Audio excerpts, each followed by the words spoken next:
Hey, good morning, everybody. It's good to see you all today. A lot of friendly faces in the crowd. Thank you for being part of the community boards. I come with good news that we got authorization to double your salaries, so you should enjoy that. Let me just thank the president. It was a wonderful day for Staten Island when the designation interim was taken away and you were given the permanency and the things that you have done already. And the fact that you see all of us in government and civic leaders as your partners in your mission is obvious and is really welcome. This is a homecoming for me of sorts each and every time that I come back to CSI, because as the president said, I was really fortunate for 3 semesters to teach here. And I've always had a great deal of respect for educators, but until you actually do it yourself, you don't really fully appreciate how much time it takes to be successful at it and how rewarding it is. And it's really tied in, my desire to teach at CSI, the experience I had at CSI, is really part of the jump-off point to why we're here today. A while ago, I read this book called Just How Stupid Are We? Facing the Truth About the American Voter. And it really, it's a very brief book, but it gives you great detail of just how disengaged too many Americans are. And it talks about the need for civics. And it really was the final straw, in my mind, that really pushed me over to seek employment here and to, hands-on, one young person at a time, try to break that apathy. And again, I have to tell you, it is a phenomenal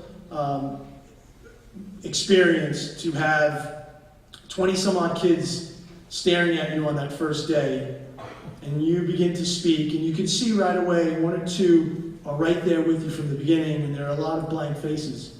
And then at the end of the semester, of 25 kids, honestly, 23 can tell you about the New York City budget in more detail and with more knowledge than 99% of New Yorkers. And it really is a truly rewarding experience to see that transformation. Unfortunately, we on Staten Island are known for our apathy.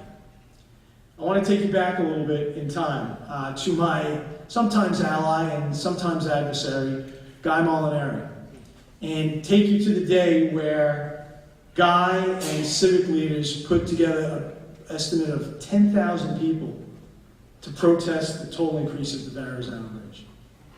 Imagine trying to do that today. Or 5,000 people at the movie theater to protest the Fresh Skills landfill in the early mid-90s when I started working with John Fusco. Now, I would make the argument that there should have been 50,000 people there, considering it was the worst environmental and health nightmare the city has known, at least man-made. But there was a level of interest that existed, I think, on a higher level than today. And ironically enough, social media is a double-edged sword, because too many people believe putting a snarky comment on a post is fulfilling their civic duty, instead of going to one of your community board meetings, going to one of your civic associations, coming to CSI to testify at a toll increase or whatever the issue of the day is. And we in government, you as community leaders, know that we need more Staten Islanders engaged in this process. Everything that we have done so far at Borough Hall in these last 8 months is with the intent of increasing civic engagement. The Health and Wellness Initiative is about trying to educate and encourage those Staten Islanders who are right on the cusp of taking that first step. Not mandating, not banning, not compelling. If you're happy the way you're living, God bless. But there is a universe of folks out there who we think that we can encourage and inspire to get active and get control of their lives. It's about civic engagement. The anti-litter campaign. We know most Staten Islanders aren't causing the litter problem, but we need them to be part of the solution. Opening up the community board search, putting it out on social media, saying, hey, you don't have to know so-and-so to be on the community board. Send a resume. And there are many who are on the community board for the first time. I've never heard of them. I don't know their cousin. I didn't go to school with their brother. They sent resumes in, and my staff and I had a really wonderful time weighing and balancing and trying to get a various spectrum of perspectives. That's how great the response was. People for the first time coming into this process of civic engagement. Thank you, teacher. And all of our social media, I said it's a double-edged sword. All of our social media, we're very aggressive. It's the cynic will say, oh, politician, trying to, but we want to get the message out to people. We do it not, hey, look at us, we did this. A lot of our posts are, hey, what do you think about this? Trying to get people engaged. One of the frustrating things, probably the most frustrating thing for me, across my time in the council, now even more so at Borough Hall, because I think people's perceptions sort of change. They think that the agencies work for me or the other elected officials. Well, go have them do this, go have them do that. And that's bothersome on two levels. One, it allows the faceless, nameless bureaucracy to continue protected. We kind of take the hits for them, and they either don't respond or continue the status quo. They don't work for me. They don't work for Councilmember Rose.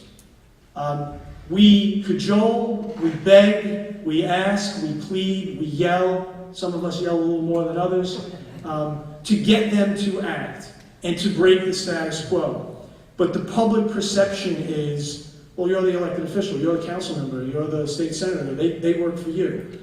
And the more people understand the process, the more they, I think, will realize that in 2014, they need to be part of the solution. You don't need to enjoy politics or even like politicians, but you have to understand the process and the players. I was looking at my date book. I have now 16 of them, I guess, black date books, my diary, my calendar of events, and once a year I look back on the 9/11 stuff, and I was just thumbing through the weeks ahead, the weeks that preceded 2001, 9/11, 2001. And I smiled to myself, and I don't know if my friend Jasmine Amarano's in the audience, but there was a entry, Goldfinger's protest, where we went out and we protested the strip club that opened up on Midland Avenue. And the patrons who got out of their cars, who would stand there actually and sort of heckle them as they went in, which probably wasn't the smartest thing in retrospect. But the point of being of the civic engagement of the Midland Beach Civic Association in understanding and taking the time to educate themselves and understand the process as we engage in the events of the day. And I will close with this. We are trying to introduce, and this is going to anger some people, we are trying to introduce a concept of a higher reciprocity. So you run a not-for-profit and you build widgets for school kids. And that is a great thing because school kids need widgets and you're the best widget builder for school kids. If you get tax dollars from our office, that's the threshold of what I expect. You are so good, you need to do more than that. There's a higher level of reciprocity. If we are going to get to where we want, if we want to be a cleaner borough, if we want to win a bunch of the battles, we need the good people to do even more as we try to increase the numbers that we have at our backs and educate them about the process. And what we're doing today is, you guys, I know to a certain degree this is preaching to the choir, but we're going to videotape this, we're going to get this out and take this out on the road in hopes of increasing the army that you and I and all the electeds have in fighting the good fights for this borough. So again, thank you so much for what you do in volunteering for the community board. Thank you for what you do in fighting for the community. Thank you for being a part of this. As I said, I had the privilege of teaching here for 3 semesters, and I hope to come back sometime soon. I really haven't had a boss. I have 500,000 bosses now, and I had 150,000 in the council. I haven't had one individual boss in the last decade and a half, with the exception, really, of Rich Flanagan, who was the head of the political science department, who actually gave me the opportunity to teach here. I read his book, and if you are a fan of Staten Island politics and public service, and you should really read his book. It's a great read. It's a great reminder of some of the battles and some of the great characters on Staten Island. He does a fantastic job, and he has a bunch of adjuncts who do a really wonderful job as well. And working for him and with him was a pleasure, and I'm really grateful that he has stepped up to be part of this, to create this curriculum so that we can take it on the road and educate and empower and encourage more people to join us in this battle. So it's my pleasure to introduce Professor Flanagan. Thanks, Mr. Borough President. It was a very nice introduction, and I also thank my college president for coming out today to offer remarks. And I also commend you. I think taking time out to serve on the community board is a very noble thing. I've observed enough meetings to know that often the audience is very small, and when there is one, they're usually crabbing at you for this or that. So you are to be commended. What the borough president asked me to do today is kind of give a bird's eye view of municipal government.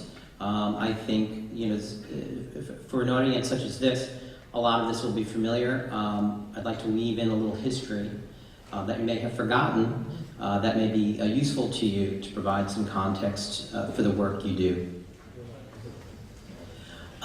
So when talking about New York government, it's good to have some sense of the economic and social context for the city in which we live.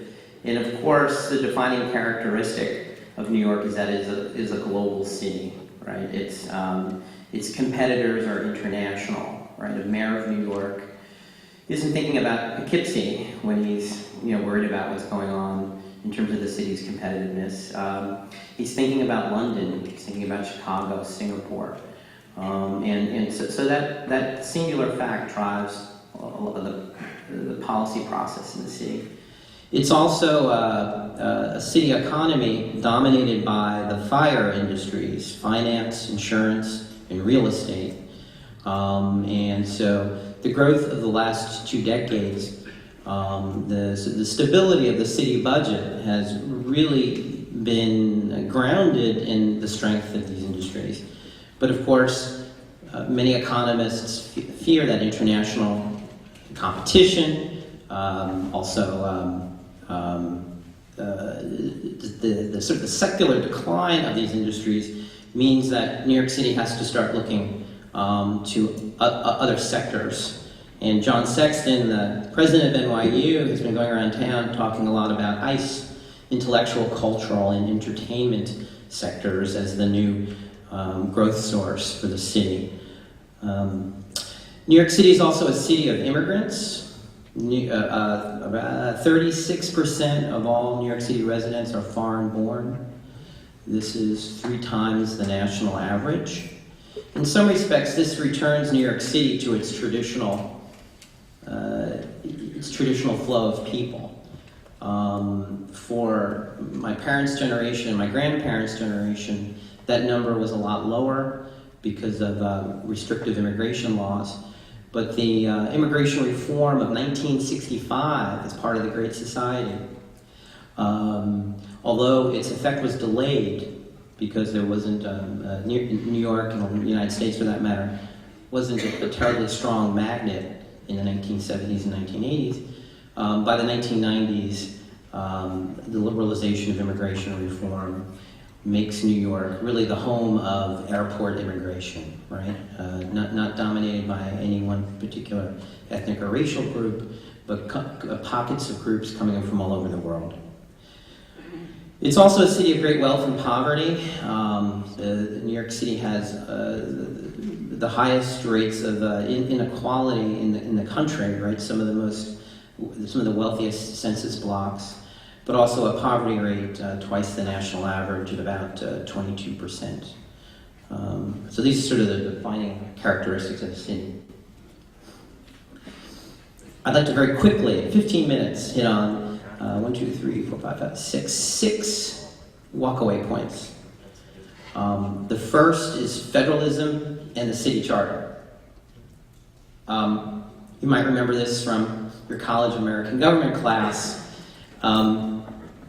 This lays out the various spheres of power between the national and state governments, and also what are called concurrent powers that are shared by both national and state governments. This is, I think, a perennial point of confusion for our fellow citizens. When my interns go out and work in legislative offices, they often remark to me that, I was on the desk today and I got all these phone calls. They could be interning with an assembly member, and I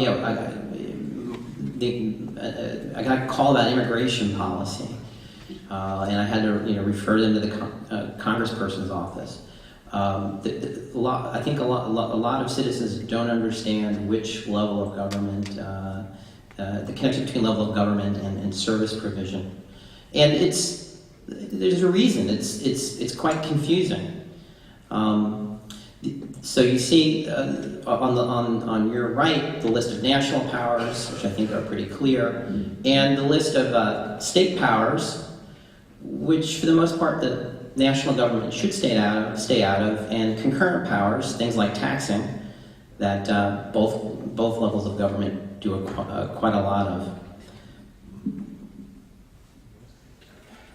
Now, in this chart, of course, there's no mention of local governments. Municipal governments have no constitutional standing. The doctrine called Dillon's Law, that's part of our common law tradition, that says local governments are creatures of the state. And state governments can devise all sorts of governance strategies for their municipalities. But local governments themselves have no constitutional recognition. So in our state, New York State, New York City exists in relationship to the state government. And what we see is strong constitutional power for the state and weak home rule legislation for the city. The city has some standing under home rule doctrines, but its standing is pretty weak. And if there's a big public controversy, at least in looking at case study after case study, the state government will trump the city government on important questions. In the 1970s, fiscal crisis was a very defining moment for the relationship between New York City and New York State. In that crisis period, the state assumed many city services, started paying a lot of bills, and also established state oversight over city spending, something that would last until the mid-1980s. Under the EFCB is the Emergency Financial Control Board.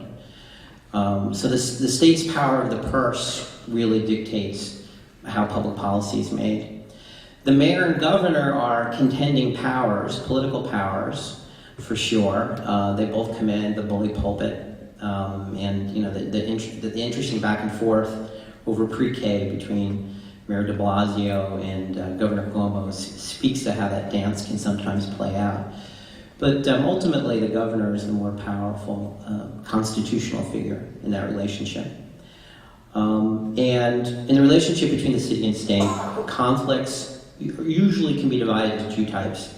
Conflicts over state mandates, particularly unfunded mandates, that where the state legislature will burden its municipalities with the cost of pollution control or new educational requirements and other things without providing the money. That often makes mayors very angry. And also the continual yearly fight over state aid of various sorts. That's the preoccupation of Albany and the preoccupation of City Hall. However, along the way there are compromises too. Probably one of the biggest shifts in the last couple years in the city-state relationship was the mayoral takeover of schools that, of course, had to go through Albany. And so the entire reorganization of the governance plan, I think, was an instance of cooperation between the city and state. And so there are moments when the city and state are fighting. New York to Albany versus Chicago to Springfield. New York City is, of course, it's about half of the state's population, a little less than half the state's population. It's certainly the most important municipality.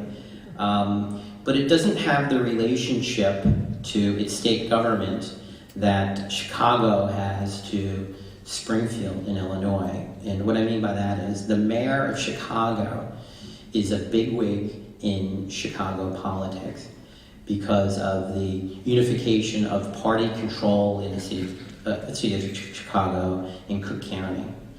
So the mayor of Chicago is the biggest elephant in town when he wants something from the state. Because of New York City's tradition of, I wouldn't say infighting, but because of its different each borough having its own party system, and the inability of the state delegation to really hang together on many questions, and for that matter, not listen to what the mayor is saying, it means that the mayor's power in Albany is considerably less than it is for the mayor of Chicago and Springfield.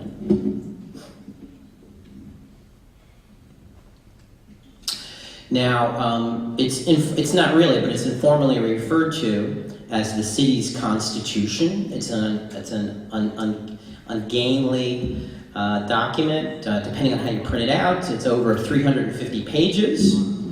I've never printed it out. I keep it in a PDF. And it's got over 3,000 sections.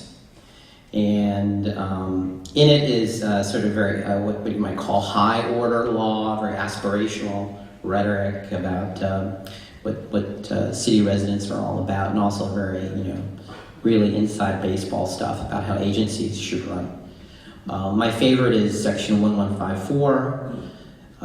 This charter shall be known and may be cited as the New York City Charter, right? There's all of that sort of very unpoetic detail in the document. There have been many charter revision commissions over the years. The last one was chaired by the former CUNY Chancellor, Matthew Goldstein, in 2010. And so pretty much every mayor takes a crack at trying to improve the city charter. And the city charter sets up the relationship among all of the elected officials, right? The mayor, the public advocate, the city controller, the community boards, of course, the city council. And it also has, it sets up rules about taxation and also rules about governance of agencies. There really hasn't been a wholesale revision of the city charter. Changes in the city charter have always been pretty incremental. The game-changing changes in the city charter, in my view, were the 1961 revisions and the 1989 revisions. The 1961 revisions you may not have thought much about, but that was in the early 1960s, and the city's forgotten mayor, Mayor Wagner, was growing increasingly frustrated with borough-based governance, and he really wanted to pull a lot of power toward City Hall. And he was aided in this attempt because Nelson Rockefeller thought that if he cooperated with the Democratic mayor, Mayor Wagner, there would be an opening to elect Republican fusion mayors. So it was sort of a strange political alliance in the early 1960s. And what they did was that they pulled a lot of power away from, sorry to say, the borough presidents. Before 1961, borough presidents controlled their own Department of Public Works. They had much more discretion over land use questions in the borough. And what the charter revisions did was it shifted a lot of this power to the city agencies. City agencies that Mayor Wagner watched pretty closely, like the Department of Personnel and a few others. So that was a big move. It's forgotten, but 61 was a big year for the charter. 89 is, of course, is probably the Ravitch Commission is probably the one you're very familiar with because of a decision from the 1960s called Baker versus Carr. Baker versus Carr was a Supreme Court decision that established the principle of one person, one vote. And this transformed state governments. Before Baker versus Carr, most state governments had a bicameral state legislature with a lower chamber elected based on population and an upper chamber where seats were assigned by county regardless of population. And New York State had such a system. So the New York State Senate before the 1960s was dominated by rural legislators from upstate. They had seats disproportionate to their population's share. The court looked at this and said this was completely wrong. Of course, they couldn't apply it to Congress. They couldn't apply it to the U.S. Senate because there's actually language in the Constitution that mandates how the U.S. Senate is formulated. But they applied it to the states. And within about 5 or 6 years, every state in the Union changed the operations of its upper chamber. It took almost 30 years for that logic to be applied to municipal government. And in the 1980s, some unhappy Brooklynites, I think, probably looked across the bay and saw Staten Island and said, New York City's representation system is bad news for us. And, you know, according to the logic of Carr, Baker versus Carr, they were completely correct. The pre-1989 system had a board of estimate. A board of estimate was almost a rival to power, power rival to the mayor. Board of estimate had significant power. It was a board composed of the borough presidents and their appointees, the mayor, and other citywide elected officials. It's a small body, and it really was effectively New York City's legislative body. But because Staten Island, the Bronx were overrepresented in this body compared to Brooklyn and Queens, the Supreme Court did hear this case and they said it was unconstitutional. So Ravitch and the Commission in '89 had the very difficult job of coming up with an entirely different governance system. And what they did was they abolished the Board of Estimate and they increased the size of the City Council and gave most of the Board of Estimate's power to the City Council, where it currently resides. And so that was the last huge charter change in '89. And in some respects, the city's governance is still trying to make sense of all of that. Now, the defining characteristic of New York City's governments is the strong mayor. There's in the universe of New York City, there's nobody stronger than the mayor. And if you go to most other cities in the United States, you really don't see a mayor like the mayor of New York City. In other places, maybe Chicago is the one notable exception. But in most other places, a city council has more power, or perhaps there's a county government that shares power with the city government. There's nothing quite like the strong mayor in the New York City governance system. And you know, some of the characteristics, right? Direct election. In most, there are thousands of municipalities in the United States. In most places, mayors are elected from a group of council members. So direct election gives the mayor a certain, authority that it wouldn't have otherwise. The mayor has administrative appointments. He is a co-lawmaker with members of the city council. And maybe even most important, operates from a very strong bully pulpit, right? The media's attention in New York City always first turns to the mayor. The mayor is the face of local government. And I've listed in this chart all of the mayors of the modern era, and you can see there aren't that many of them, because once you get elected mayor, you command a lot of power to get reelected. New York City's adopted term limits, but in the old days, Wagner was a 3-term mayor, Koch was a 3-term mayor, right? Once you get in that office, you can use this considerable power to get reelected. Now, in many respects, a lot of the mayors of New York City, in my view, labor in the shadow of the most important mayor of the 20th century, Fiorello LaGuardia. And I have a little clip to break things up a bit.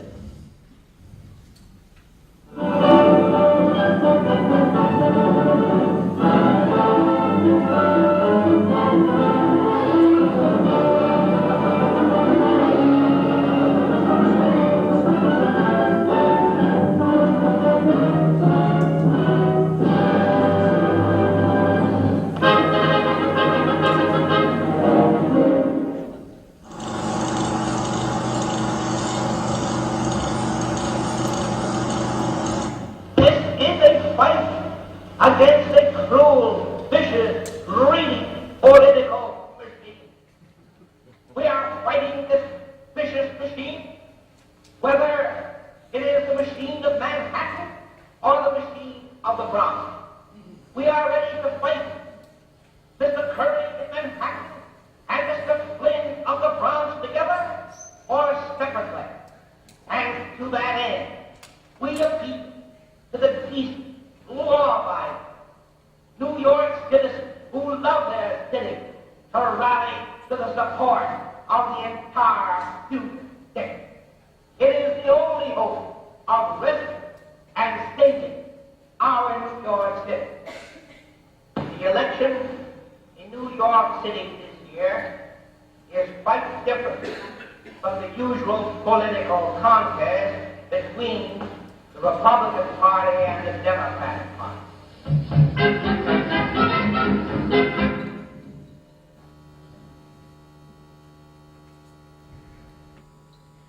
So that gives you a little take, right? It's a very different time, right? But that little clip really, if you unpack it a little bit, it speaks to a lot of the dynamic in New York City. Most New Yorkers are registered Democrats, and it's a Democratic city, but you really can't understand its politics and its governance strictly through that lens. The real dynamic has always been the argument between party regulars and reformers. And if you look at this list, in an overwhelmingly Democratic city, there's a string of Republican fusion mayors, starting with LaGuardia, who were elected to the office.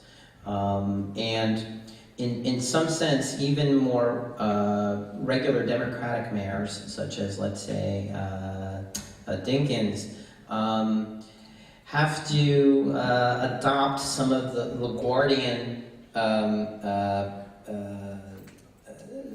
facade of opposing politics as usual. It's very much wrapped into the job, being an agent of change. And just another little just to emphasize that historical continuity, here's a very short piece with Ed Koch.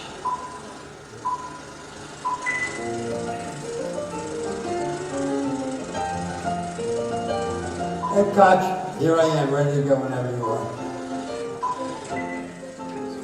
It's a nice office. It shows my LaGuardia desk. When I came in, the desk that's there was in the hallway. And I just happened to notice it, and it has a plate on it that said LaGuardia's desk. I said, why is it in the hallway? Why isn't it in the mayor's office? And they said, well, being brought in a copy of the George Washington desk. Why would anybody want a copy when you can have an original? Especially LaGuardia's desk. I said, bring it back in. Now, LaGuardia was only about like 5'1", so when I sat at the desk, I couldn't get my knees under it. Called in one of the carpenters to fix the desk. When he came in back after about 6 weeks, and I sat behind the desk, I looked like a Lilliputian because the desk now was immensely high. It was not possible to sit behind that desk.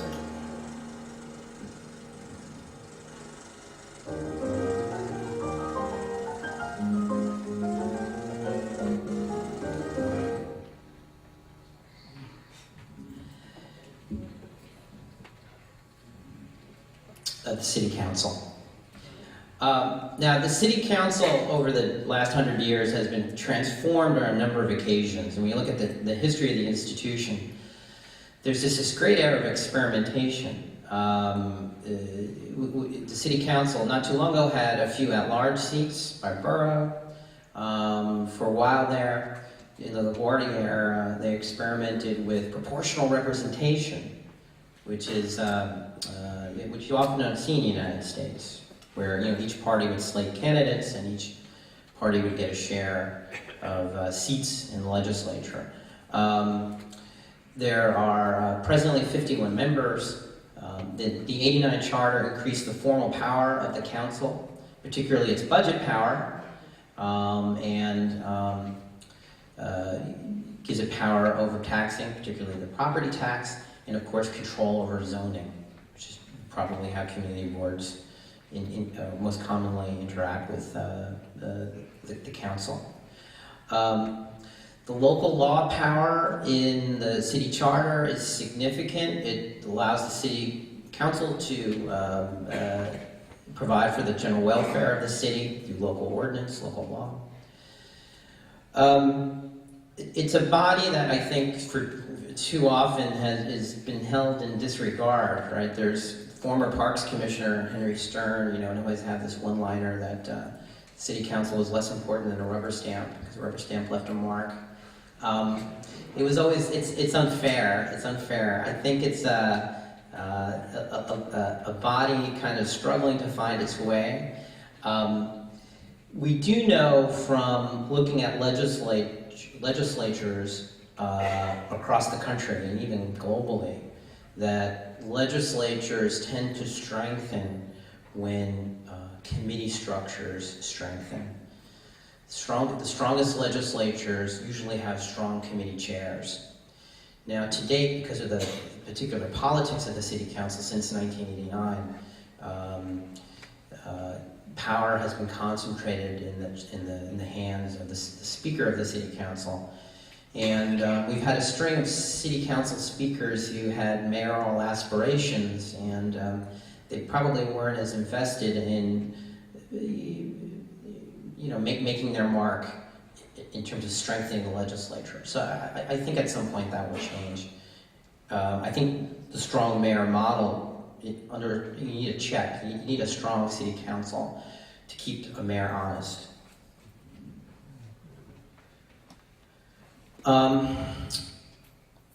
The budget. This is sort of a snapshot of the New York City budget over the last few years. You can see that it's been pacing above inflation since '07. That's not unusual. And this is a snapshot of the budget in 2013 from the Independent Budget Office, another institution created under the 1989 charter reforms. with a total budget of $69 billion. You can see that it comes from a variety of different sources. The property tax is an important source of revenue. Probably the most dramatic change has been a decline in federal and state categorical grant transfers over the past 20 years. If you go back to the Lindsay years, you'd see that that federal share would be almost a third of the entire city budget. So starting in the 1980s, with the election of Ronald Reagan, there was a real ratcheting down of intergovernmental aid. And more quietly, Albany also made some cuts as well. So New York City is much more on its own in terms of finances than it was in previous generations. But also in a much better position to manage it. Much better tax base now than 30 years ago.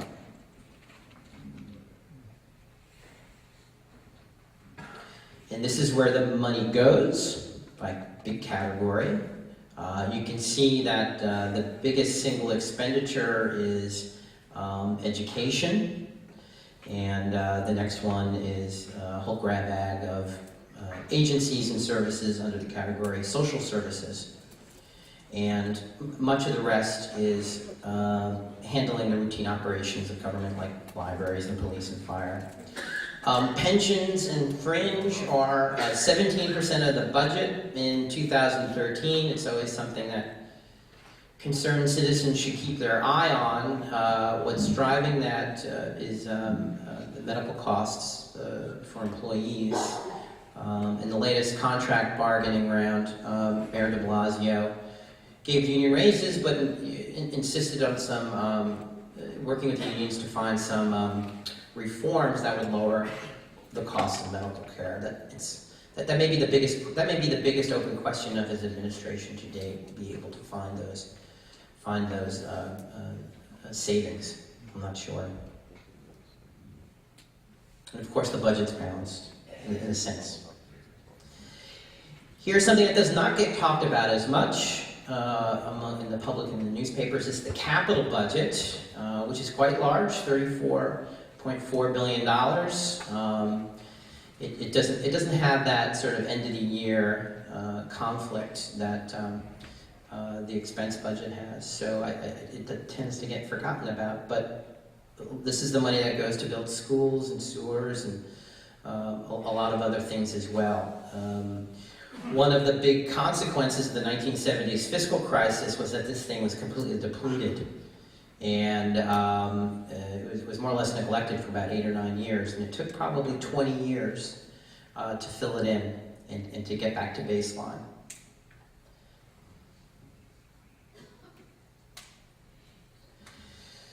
New York City voters. There are 4.6 million registered voters in New York City.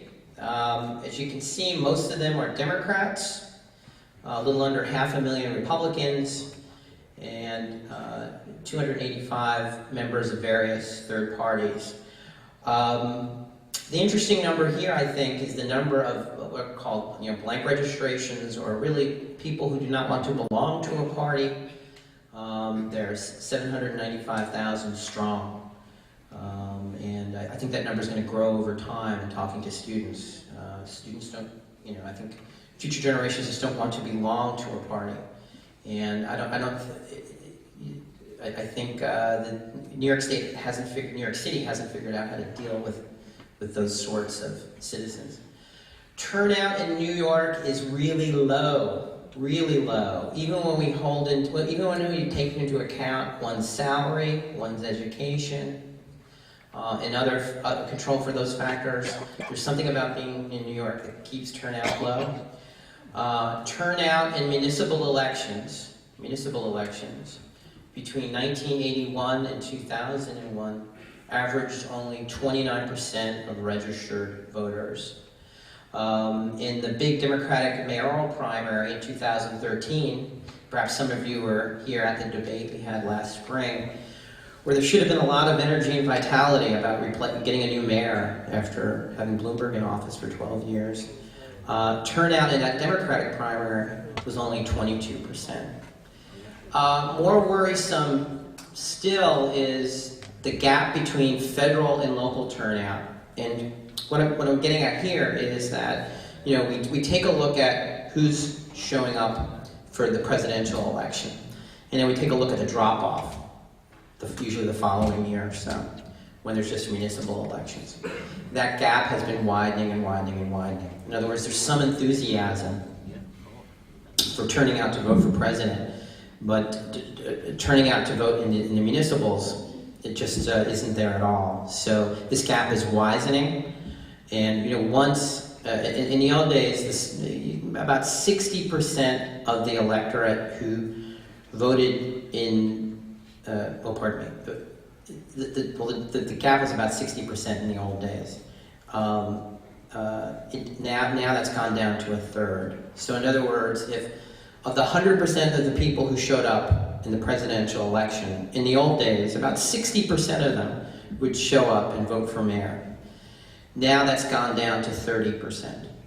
So the numbers, in my mind, are getting so low that it might merit a fresh look by elected officials to come up with ideas to stimulate turnout. Final point, public opinion in New York City. I just pulled one of the many polls that are conducted. From the following list, what would you say are the two most important issues facing New York City? You can see that K through 12 gets a lot of attention. That number has climbed to the top over the past 10 or so years, replacing concern about public safety or public order that in the old days would be the top issue.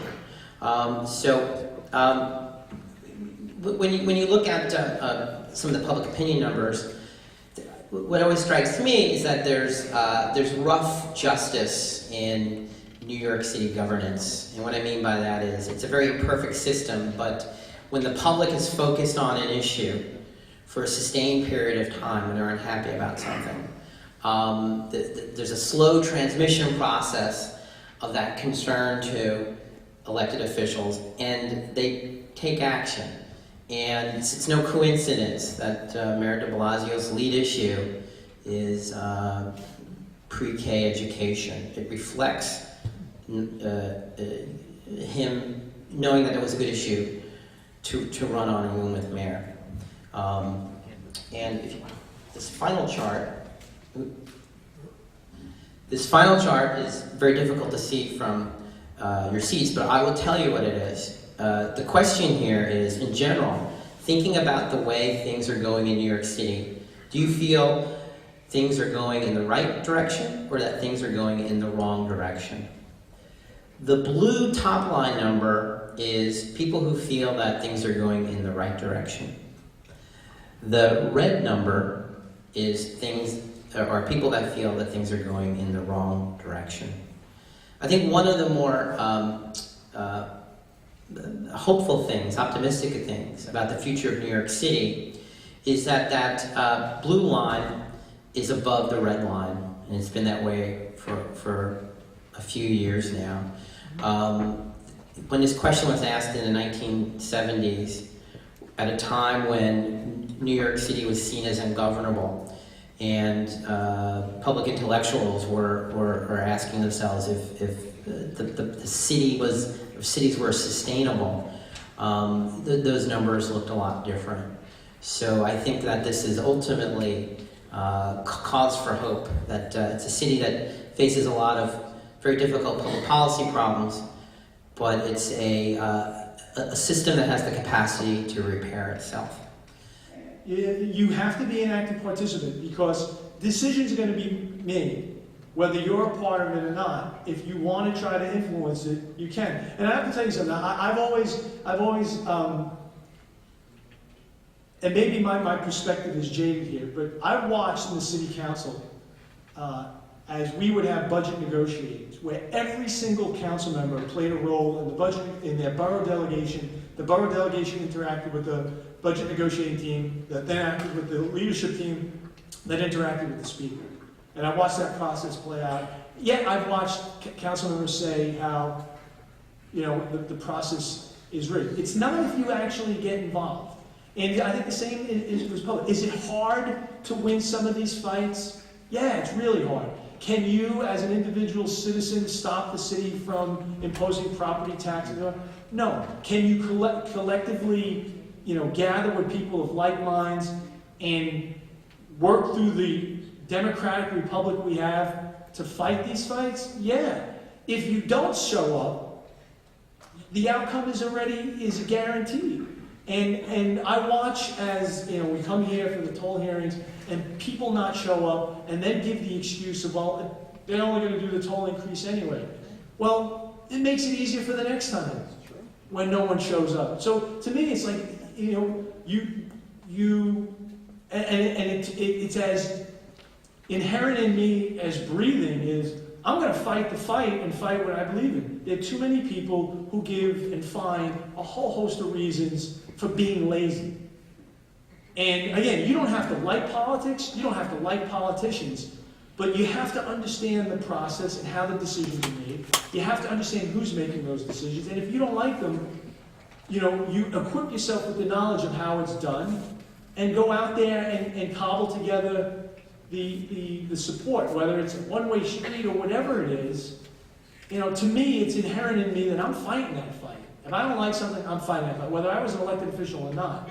And too many people find excuses not to be involved. And I think more than anything, it's grounded in a willing ignorance and certainly a laziness.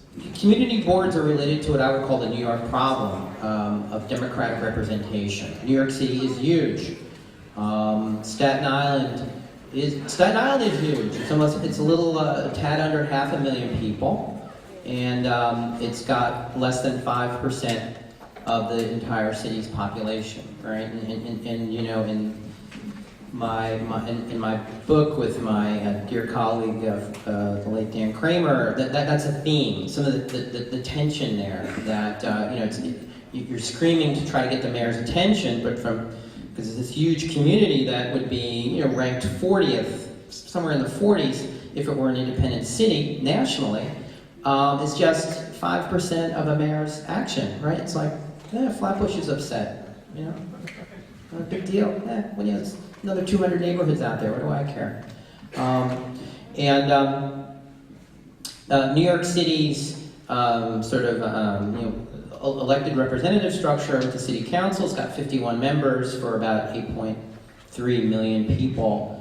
So that puts the council district about 165K. That's the size of Tempe. So each council member is like the mayor of Tempe. I don't think they often think of it like that. If you look at other U.S. cities off the top 100 list, I just took a random collection. San Jose, not a big city council, 10, but it's only a city a little less under a million people. Chicago, 50 members of the legislative body, 2.7 million population. Philadelphia, 17, 1.5, so on. Los Angeles is the only city that has larger city council districts than New York City. It's a city of 3.9 million with a city council of 15. But Los Angeles is a different story. The county government's very strong, board of supervisors that carries on a lot of functions. I was mentioning earlier to someone that in Los Angeles, voters elect directly a lot of important commissioners, other things. The median is about each council person represents about 60,000 people nationally. So our council districts are big, and getting neighborhoods into the mix in city government is often a problem. There's no such thing as an official legal neighborhood, right? City agencies take a stab at it and they dice up the city sometimes. So the city planning count is about 275 neighborhoods. I've seen higher numbers, I've seen lower numbers, but somewhere, plus or minus 300 usually, with an average size of about 30K. Although the average is misleading because some neighborhoods in New York City are quite big and many are small. Now, in the old days, the representational structure, before, let's say, 1950, well, in each, the boroughs, the borough identity was very strong. Borough identity was recognized by the city government. The borough presidents were mini mayors in some sense. Also, Democratic in most of the counties, the Democratic Party was really strong, and it was almost a shadow government.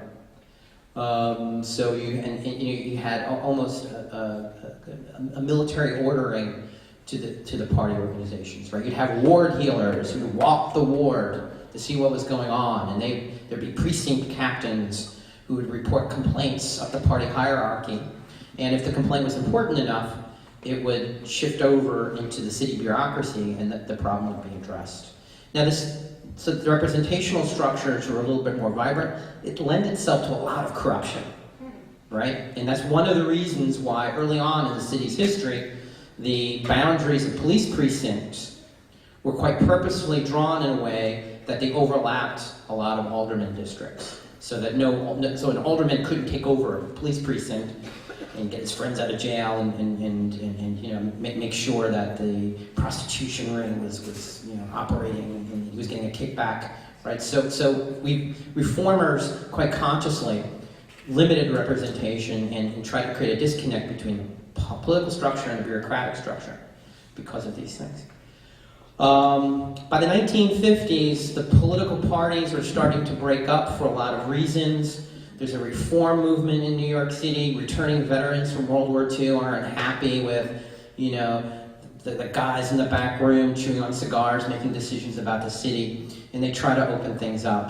And the first mayor who gets hit by this reform wave in the 1950s is Robert Wagner. And you know, his father was the senator, and so that family was very enmeshed in Democratic Party politics. But you know, the Wagner administration had a sense that the old way was dying and something new needed to be put into place. So even before he became mayor, he was borough president of Manhattan for a term, and he started experimenting with community planning boards in the 1950s, citizen boards that he appointed, that had no formal position in the city government, but that he would meet with occasionally to talk about, you know, development projects in the city and other things. And so that was really, I mean, you can pick different dates, but to my way of thinking, that was really the beginning of the community board idea in New York City.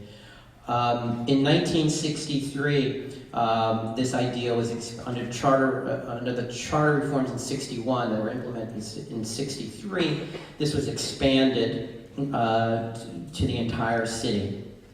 At that point, Mayor Lindsay takes over, a reform mayor running on the Republican Liberal running very strongly against the county organizations in the boroughs. And he starts experimenting with something he calls the Little City Hall Project. So what he would do is he would take, he tried to open up a storefront office staffed with administrators and also political loyalists who would record community complaints and kind of try to create a direct connection between City Hall and the neighborhoods. What he was trying to do, and his aides were quite honest about this when they were talking about it, they were trying to bypass the county organizations. They were also trying to bypass the Board of Estimate and the City Council. And it met with fierce opposition. It got to the point where the Board of Estimate and City Council wouldn't fund his little city halls, and then he grabbed money. He just used an executive order to grab money from another department. It was a real pitched battle that went on for both of his terms. And in the end, the umbrella for this was the Office of Neighborhood Government. Abe Beame killed it in '75, right? Beame was very tightly aligned with the Brooklyn Democratic County machine, and he didn't like it. He was getting a lot of heat for it. And so the fiscal crisis came along. It was time to cut the budget, and they were cut. But the combination of the Wagner influence and the Lindsay influence, an idea emerged. And the emerging idea was that interagency coordination in neighborhoods was really necessary, and neighborhood input was really necessary as well. And so with that in the air, there was yet another round of charter revision reform in 1975 that was implemented in 1977 that created the modern community board system on which you all sit. So that's really the direct line of connection, that 75 change. And in that 75 revision, all of the elements that you encounter were put in place, right? A board manager, BP, a borough president appointment with council nomination, and all the other elements too, which we can discuss in a second. And throughout, there's always been a tension, and the borough president mentioned this in passing a few minutes ago, between line agency centralization and neighborhood demands, right? This, like a lot of Staten Islanders think, they just get on the phone with the council member, fix it, fix it, fix it. And what citizens often lose sight of the fact is that everything, a lot of requests are moving through City Hall, moving through the bureaucracy in a service agency, and often go to die or are forgotten about. Particularly in a community such as our own, where it's just 5% of the city, right? So this constant tension is there. And if you're a commissioner of a city agency, right, you're dealing with your unions, you're dealing with this big budget, you're constantly wrestling with state and federal mandates that are coming up. There's a lot of distractions that are coming from up top. And so what's going on the service delivery area at the bottom is it's not a pressing it's not the fire you have to put out tomorrow. It's the issue you can kind of put off into the future. Later charter reforms added a master plan advisory power, the famous 197A provision that more explicitly involved the community boards in long-range planning,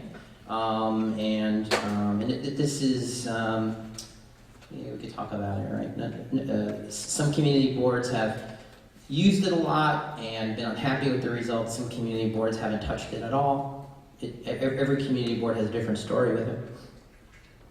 The 75 charter revision created a URLIP advisory process with the city council and the mayor, with the last stop, the 89 revision eliminated the Board of Estimate, right? But the whole process, theoretically, allows for input from all players involved in land use decisions, with a final determination now made by the City Council with mayoral approval.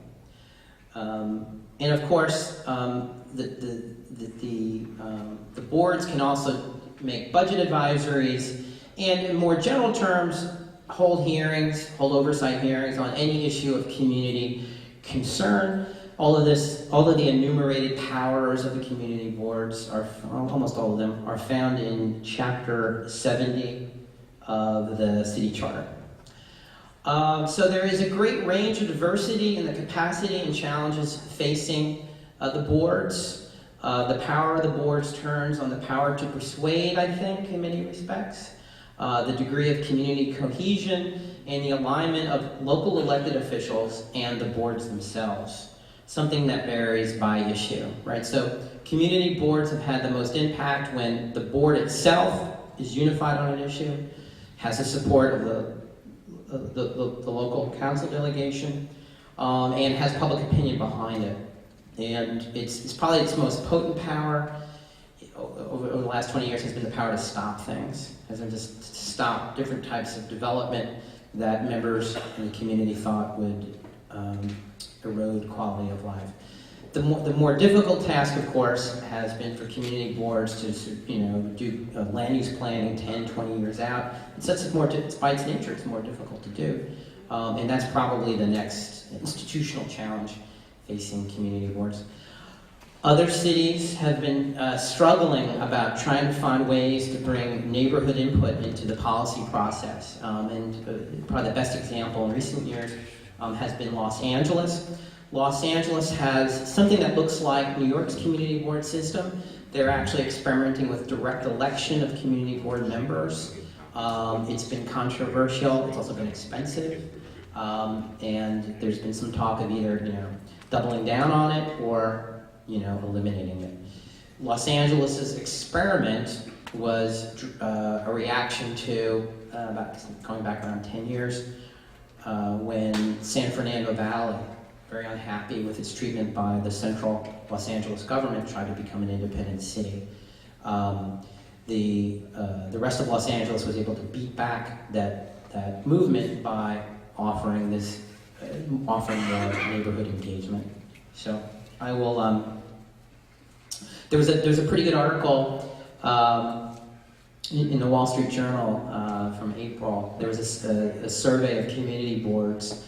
Maybe some of you were queried about this, and there are 30 current community board members citywide who were members of the first boards going way back to the 1970s. And they profiled this woman who was right there from the beginning, had been involved in the 1960s fights in Lower Manhattan to keep Robert Moses from building the Cross Manhattan Expressway. And she hasn't stopped, getting involved. It's a great thing. So thank you.